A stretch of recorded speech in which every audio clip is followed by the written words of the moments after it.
როცა სიბნელემ დაისადგურა, ვიგრძენი როგორ ჩაიკეტა ყოველი კარი ჩემს გულში. ქარი აღარ მიჩურჩულებოდა, ვარსკვლავები აღარ მიყურებდნენ. თითქოს ცაიყვე ჩამოქცეული. ყოველი ნაბიჯი უფსკრულისკენ მიდიოდა, ყოველი ფიქრი ღრმა წყალში მახრჩობდა. და მაშინ მოულოდნელად გამოჩნდა სხივი. საწყისი პატარა, მორიდებული, თითქოს თვითონაც ეჭვეპარებოდა, შეეძლო თუ არა სიბნელის გაბზარვა.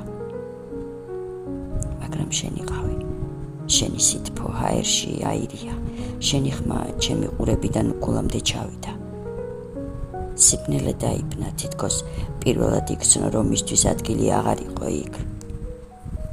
შენ არ იყავი მზე, არც მთვარე. შენი ყავი ის სხივი, რომელიც მაშინ იბადება, როცა ადამიანი იგებს ვიღაცას არ დავიწყები ვარ. და მე მივხვდი, სიბნელე ვერასდროს გაიმარჯვებს იქ, სადაც შენ ხარ.